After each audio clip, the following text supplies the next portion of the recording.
de la chronique de Fred. Qu'est-ce qui va pas Fred? Qu'est-ce qui va pas Fred?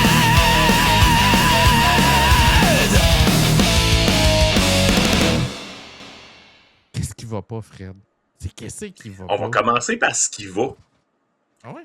Puis, je tiens à le dire, je ne fais pas ce bout-là parce que tu travailles chez Vidéotron.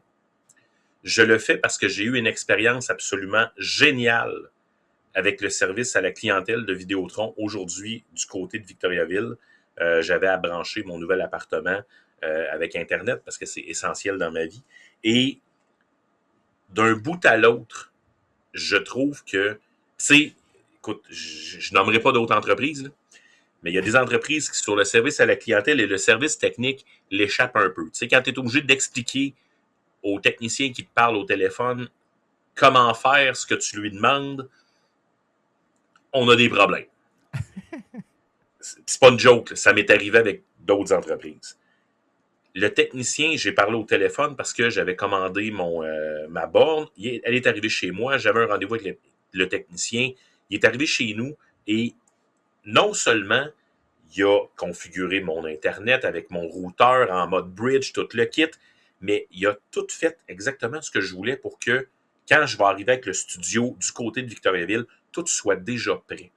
Et je sais aux prochaines qu'il a étapes. passé le fil. Oui, puis ça, pour moi, c'est du service à la clientèle. Parce que quand tu te contentes de « on plug le modem, puis arrange-toi avec le reste », calice.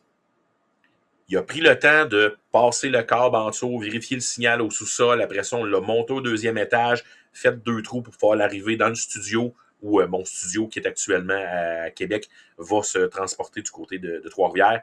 Puis, je tiens à le saluer parce que non seulement c'est une entreprise québécoise, mais c'est l'entreprise qui, pour moi, a le meilleur service pour l'installation et le support technique au niveau de l'Internet. Puis de très, très, très, très, très loin. Et comme je te dis, ça n'a rien à voir avec le fait que tu travailles là. Ça a à voir avec, il y a visiblement une motivation et un désir de bien faire les choses et de rendre le client bien et heureux. Parce que moi, je suis un super utilisateur. Autant au niveau des ordinateurs que de la réseautique. Je suis capable de me débrouiller. Mais la personne qui a aucune idée de comment placer ses affaires et tout ça, quand il explique au technicien « Hey, j'aurais besoin de ça, ça, ça », puis que le technicien le fait, on vient d'enlever un stress immense et c'est un client qui va rester excessivement longtemps. Donc, je tenais à le saluer. C'était la première étape. Puis, tu m'as appris quelque chose. Paraît-il qu'il nous connaît. Oui. Salue ce technicien-là. J'ai aucune idée de qui il est. Mais il paraît-il qu'il connaît la chaîne Geekzone, qu'il a entendu parler de moi puis Fred, puis qu'il a dû voir une couple de vidéos. Fait que si tu étais à l'écoute, je te salue. Tu as fait un super travail, paraît-il. C'est pas moi qui ai demandé de faire un bon travail. Là. Ça donne comme ça, là. Et salut. Puis bienvenue chez Geekzone. On aime ça, on aime ça. Alors, merci, Fred. Puis là, Deuxième chose, en fait, puis ça, je trouve ça fascinant et épeurant en même temps. Dans les dernières semaines, il y a un gars qui a créé une intelligence artificielle spécialisée pour jouer aux échecs. OK, mais c'était pas déjà depuis des millions d'années. Mais attends, OK? Le gars est parti de zéro. Il n'a pas eu d'entraînement. Il a expliqué à son intelligence artificielle c'était quoi le jeu d'échecs, c'était quoi les règles, c'était quoi tout ça. Et en l'espace de 24 heures, son intelligence artificielle a battu le meilleur ordinateur au monde et a joué des coups et des séquences de coups qui n'avaient jamais été joués. Puis, je trouve ça fascinant parce que il a appris à partir d'une base. On pouvait pas te battre, c'était fini. Là. C'était déjà, ça fait des années. Ben, là, c'est une autre étape. Mais je suis impressionné à 2 niveaux. Un, qu'on ait pu pousser cette limite-là de façon stratosphérique. Mais l'autre chose, c'est que l'exploit, pour moi, c'est pas l'intelligence artificielle qui l'a fait. C'est le prompt. L'explication du jeu d'échecs. Parce que pour arriver à faire des coups que personne n'a joué, Faut que ton prompt, Faut... c'est master Écoute, prompt. Là. oui, c'est un boom, là. Tu t'exploses le cerveau. Et je me souviens plus du nom du gars, mais je tenais à le saluer. Et maintenant... Le pot de fleurs. Tabarnak! Sais-tu de où je fais actuellement l'émission? Ben de ton bureau de Québec, là. De mon bureau de Québec. Je le fais sur quel ordinateur? Ben, de ton portable. Je le fais sur mon portable. La question qui tue, Parce Fred. que... La question qui tue.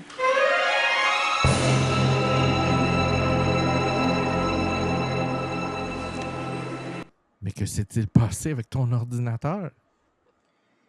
La combinaison mortelle, Patricia. Qu'est-ce que tu parles? Imagine une mise à jour de Windows 11. Ouais. Jusque-là, ça peut bien aller. Ouais, mais des fois, quand tu fais une mise à jour Windows 11, c'est un peu comme de... Tu sais, une roulette, là.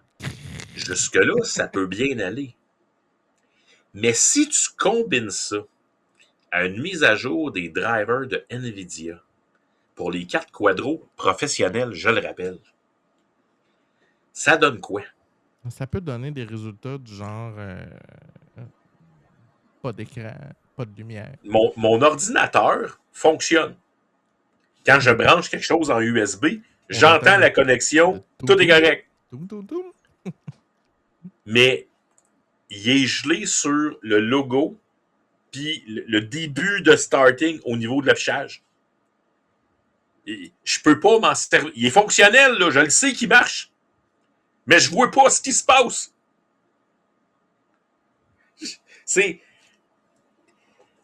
Je comprends pourquoi Microsoft a continué à... C'est ça.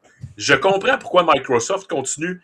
Ils ont dit qu'ils abandonnaient Windows 10. By the way, il y a eu des mises à jour de sécurité et les mêmes mises à jour de sécurité dans Windows 10 et dans Windows 11 dernièrement. Et j'ai l'impression qu'ils le diront pas, mais que Windows 10 va être supporté encore pour un Christy de bout. Je vais rajouter, il y a quelque chose qui essaye de faire Windows puis qui ne réussissent pas. Ils essayent de réparer le système de mise à jour. Puis, ça marche pas. Ça fait longtemps que ça marche pas. Puis, c'est pas juste de la faute de Microsoft, c'est de la faute des vendeurs, des sites qui...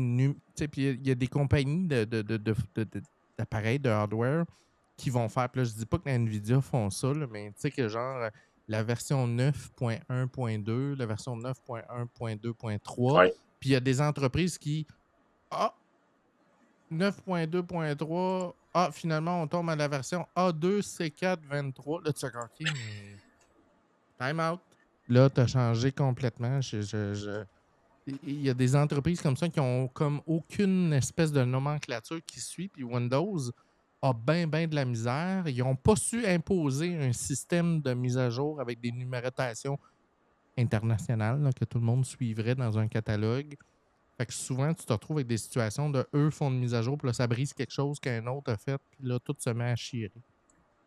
Je trouve ça fascinant parce que, tu sais, soit Microsoft décide de faire des drivers universels pour tous les cossins qui existent sur la planète, ce qui est carrément impossible. Non, c'est clair. Tu veux pas ça pour ta Nvidia, là, un pilote générique. Ça. Ou ils obligent tous les fabricants à se standardiser. Et si tu te standardises pas, t'es dehors. Ouais, tu sors de l'environnement Windows. Là, ce qui va arriver, c'est que Windows va partir un marché en parallèle. Ce qu'il a fait pendant un bout avec les drivers génériques, qui fait bon, ben, puis là, tu te retrouvais avec un driver générique qui marchait moins bien que ton driver officiel. Mais tu sais, moi, je comprends pas comment ça fait que NVIDIA... Tu sais, je sais pas si c'est NVIDIA ou Windows le problème cette fois-ci. Je vais le savoir une fois que je vais avoir redémarré en mode sans échec et que je vais avoir éliminé le driver de NVIDIA pour voir où est le problème. Mais je comprends pas comment ça se fait.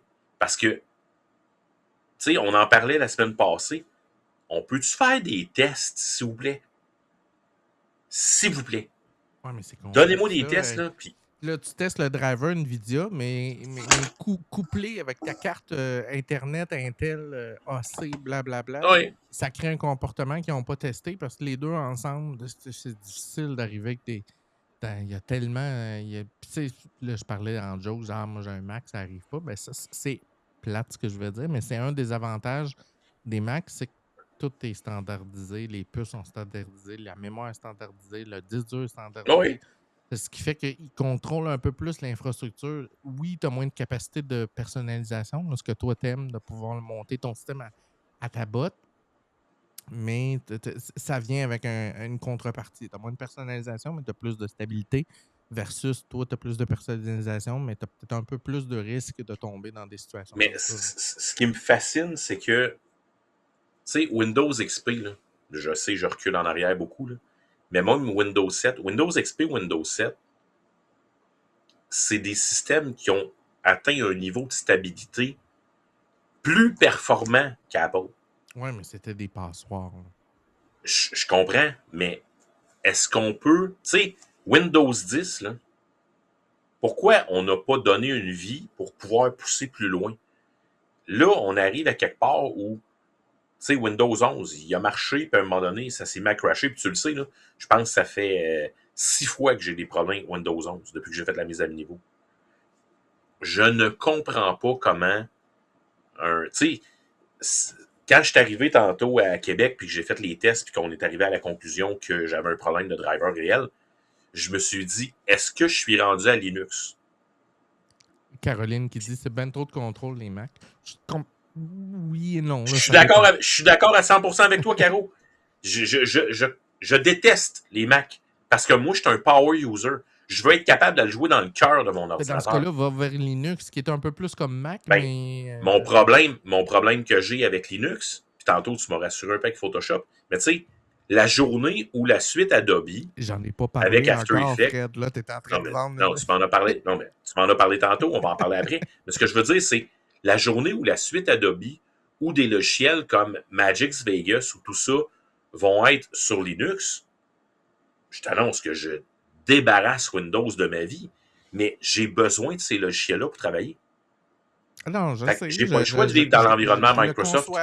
Mais il y a des gros, on va en reparler tantôt, là, mais il y a des gros moves qui sont en cours du côté de Wine, tout ça, là, qui est le système d'émulation Windows sous Linux là, qui permet, puis il y a des grosses nouveautés qui s'en viennent.